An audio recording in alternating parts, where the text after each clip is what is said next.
Hello and welcome to Soul Symbols. My name is Shelly and I'd like to welcome you to my channel.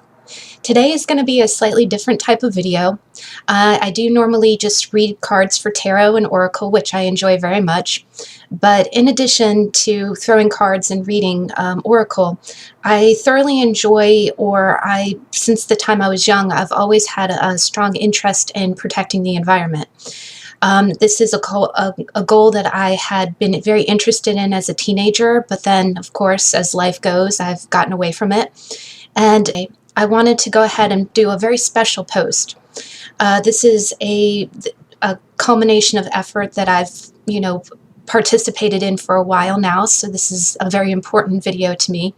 But I'm going to go ahead and title it Eco Girl in a Modern World, because I think that is a very apt title, given that we do our best to try to protect our environment, but we are creatures of habits. We're humans, and we want to live a lifestyle that is convenient to us, and sometimes that convenience comes at a cost. But my goal in this video is to both celebrate Earth Day, to share with you the efforts that I have made to make the world a better place, and also hopefully give you some inspiration on how you can make changes as well, because it is possible. The thing that I have learned is that it is possible. So to begin, I just want to put out two disclaimers.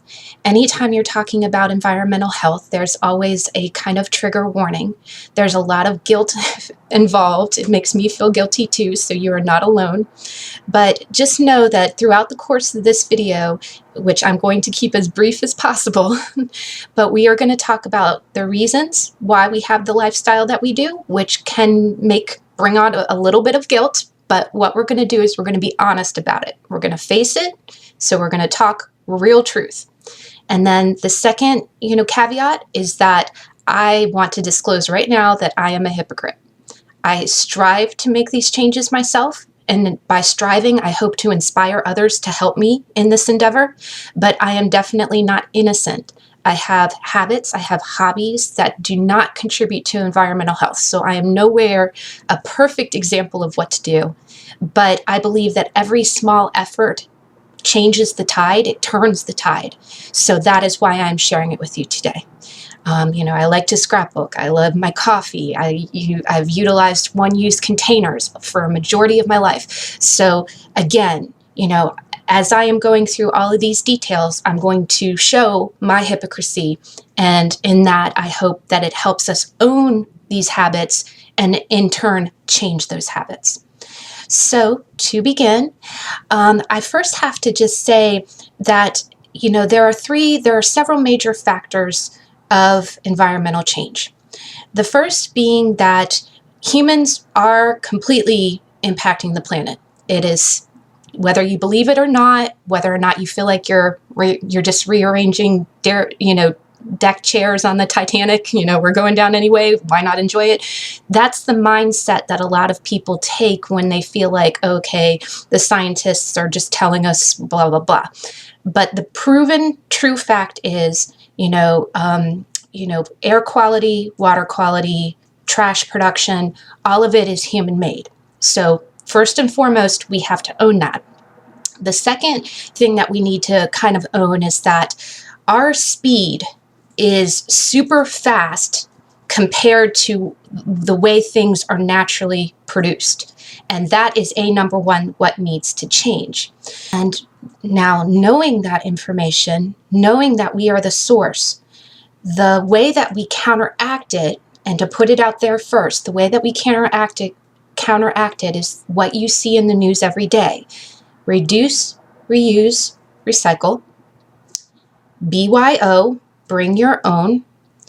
And we need to also ask questions and encourage the change. And lastly, but most importantly, we need to change our habits. So those are the four things. And as I go through the video, I'm also going to hashtag it at the bottom as I'm talking about different things. But to begin, let's go ahead and talk about one of the biggest culprits. We have, again, like we said, we have this weird parallel between progression, going fast, and what naturally occurs in nature. Nature goes slow. Humans want fast. And it's a little bit of it's a big irony, because the biggest thing that we do as humans is that we rely on fossil fuels. So trash, number one, we rely on fossil fuels. And there's wonderful videos here on YouTube. There's a great Plastics 101 video by National Geographic. There's other ones that talk about how long fossil fuels will last us. But basically, the ocean is the mother of all Earth. All life began there. Human life began in South America and Africa. But life as we know it millennia ago began in the ocean. And what happened was marine life and fish life and plants, they all naturally lived, naturally died, and then sank down as sediment to the bottom of the ocean, the way they still do today. After years of compression and heat, they became fossil fuels. They became embedded in the bottom of our Earth. And there are probably about 7 to 10 places on the planet that we can get fossil fuels, one of which being in Alaska, if you're in North America. So the Alaska pipeline, when you hear that in the news. And what happened was the remnants of plants became coal. The remnants of marine life became oil and natural gas. And these are terms that you hear all the time, right? And what happened was, as these microorganisms became fossil fuels, humans, being as smart as we are, we figured out that if we extract the fossil fuels, we can put it through a process of turning it into plastic. So what happens when fossil fuel is extracted, when we pull it out of the ground, it comes in two forms. It comes as crude oil or natural gas. Crude oil is used many different ways, including into the fuel that fuels our cars, but also crude oil is turned into what you've probably heard a lot is called ethane. Natural gas, which fuels our stoves or, our heat, got turned into something called propane, which you probably hear all the time. It's the gas that's in the tanks that, basically fuels, takes care of our homes. Now, what happens is these two energies, also that are pulled from our millennia-old ancestors that died at the bottom of the sea, they're put through a process where they're cracked. We break the molecules of crude oil and natural gas down to smaller particles. Ethane becomes ethylene, and propane becomes propylene. So again, you can kind of hear the different variations. The root of it remains the same. Then what happens is it goes through to become plastic. These two types of fossil fuel go through what they call a polymerization. And polymer means pliable. It means bendable. It means formable. It's how you cast something. And polymerization is you have to add a catalyst. So you have everything broken down to its molecules, which is all very scientific. And again, us humans, we're smart. It becomes, after you add a catalyst, it becomes a resin. It turns these fossil fuels into something that's like a wax, something that can be pliable. But the one thing you have to remember is, again, fossil fuels are not, there are other types of pliable resins, like resins, tree sap or tree gum or rubber, natural rubber can come from trees. And that's a renewable resource. That's one that can be easily recycled. Fossil fuels are not easily recycled. So once they go through this polymerization, the ethylene and the propylene, ethylene becomes polypropylene, which is poly, again, moldable. Think poly, it's a Greek word or Latin, and then polypropylene. So you can kind of discern, and actually when you look at the little triangle on the bottom of your plastic bottles, if you look at a schedule for recycling, it'll tell you polyethylene or polypropylene, or you'll see some variations, and then you'll know, did this bottle come from natural gas or did it come from crude oil? if that's something you're interested in knowing, because this is stuff that, touches every part of our life. We live in a plastic world, so that's the root cause of what we need to change. And then what happens is the polyethylene and the polypropylene are broken down into little pellets. They become a pliable substance. They're chopped up and turned into what they call nurdles. Nurdles rule our world. It's a nurdle world, because nurdles is what other countries, especially China, buys to create our fabric, create our cups, our utensils. And one thing that I do want to touch on, as much as we talk about, like, air quality and pollution, we do blame China for a lot, and it is where a lot of it's produced.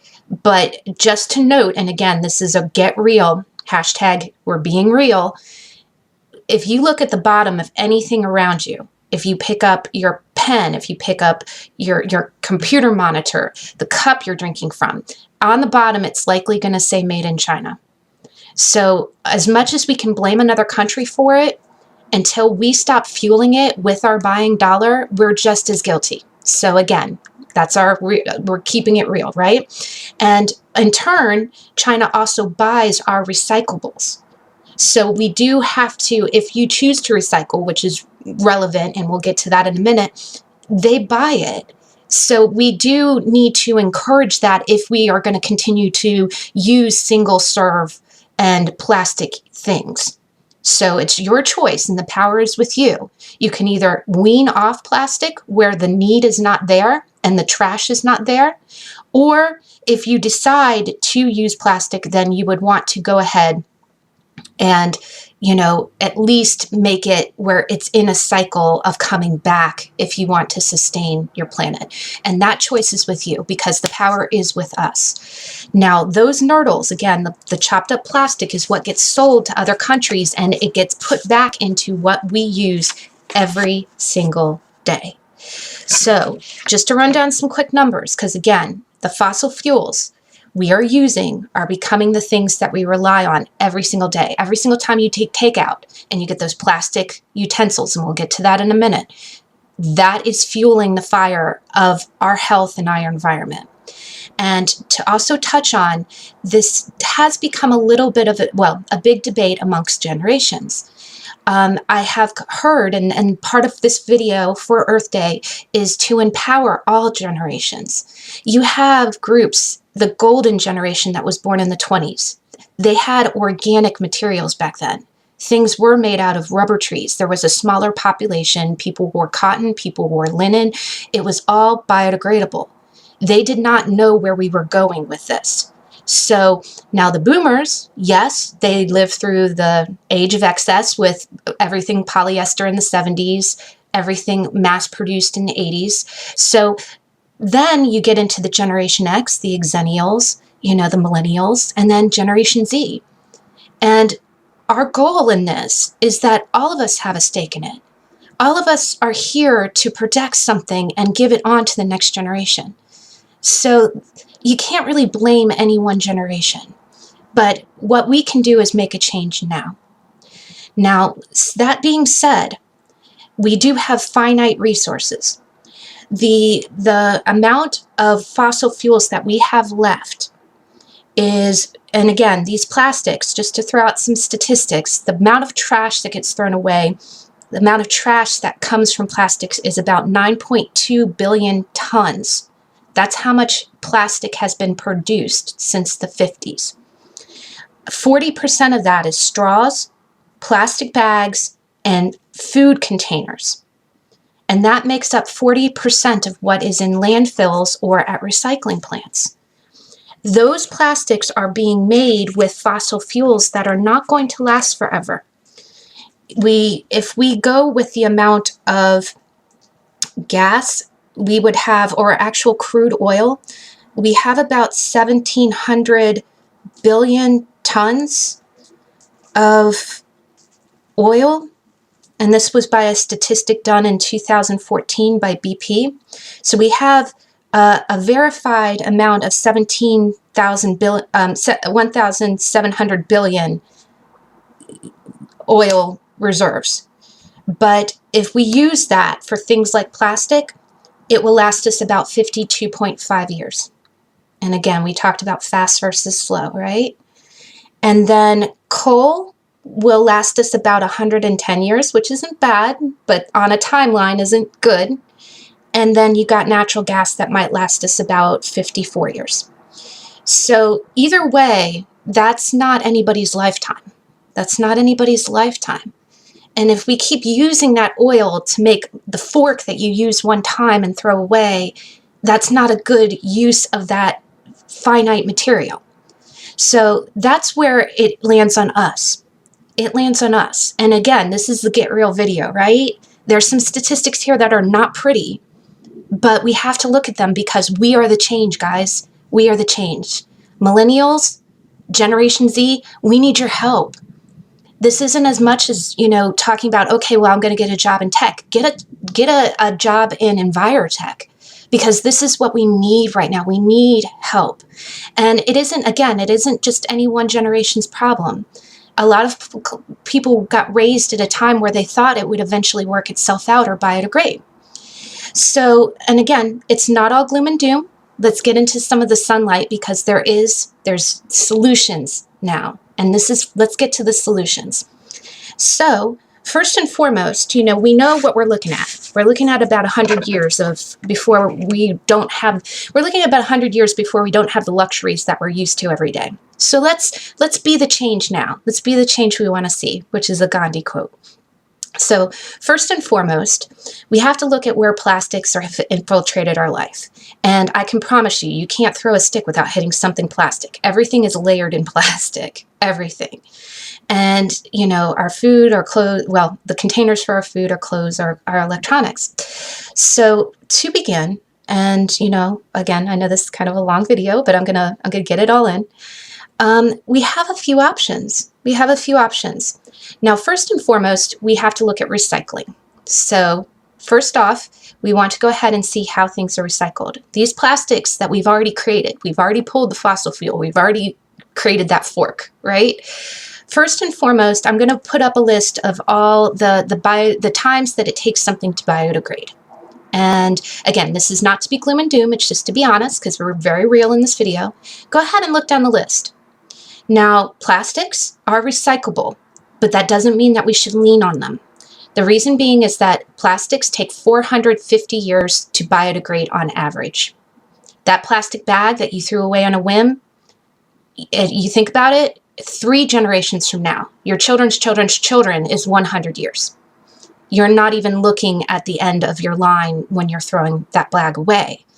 The other thing is when you throw bags into, well, we'll get to that in a minute, but basically we want to reduce the use of these. And if we do use them, we want to recycle them. Because if you recycle, plastic can be recycled 7 to 9 times. And 7 to 9, if you divide that by 450 years, is about 50 years. That's a little bit more reasonable. But the caveat to that is that you actually have to recycle it. If you just ditch it into the landfill, you're not even recycling it once. You're dooming it to 450 years. And it's not just going to become that dead fish in the ocean that it was a millennia ago overnight. That is where our sense of timing is warped.